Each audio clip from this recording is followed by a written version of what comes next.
Our latest writers group meeting centered around the topic of curios, unusual objects and people, many of them acting in a way other than their original design.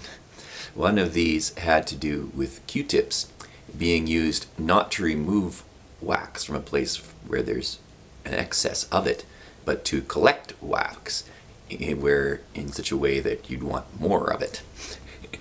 There is also, because we had as prompts a selection of museum photos and art objects, a discussion about dreams, the dream state, and dream catchers, which I'm sort of symbolizing a dream catcher here.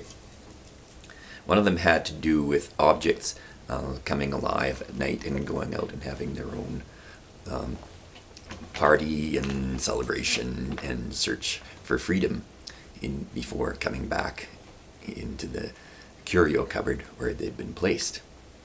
There was also a larger curio cupboard that some curious people could walk into and interact with objects inside it.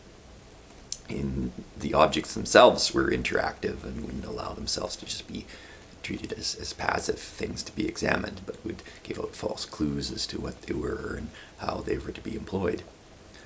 There was also, in the field of curiosities, a tribe of people who might be considered a curiosity and were being studied by an anthropologist, but decided that they wouldn't just be allowed to be observed, but would make up a false story of what their culture really was to impart to the anthropologist.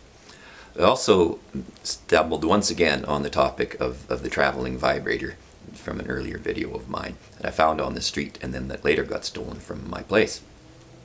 And this was incorporated into a story where instead of the pink vibrator being used by a woman, it was being used by a man, and he was made to toss it out onto the street where it got picked up by someone else. And we found out that the possible cause of finding it on the street was that women in shelters are encouraged to use vibrators so that they don't pick up a disease during their time in the shelter.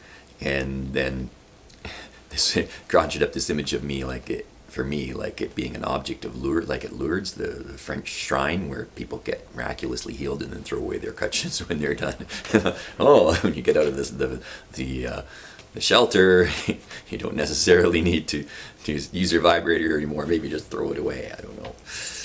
Now, the next one was about a curio who was the family matriarch and renowned for her style of rocking in her chair, which may have been partly influenced by the vibrator story, in that she was acting in a way people don't normally associate with someone of that age.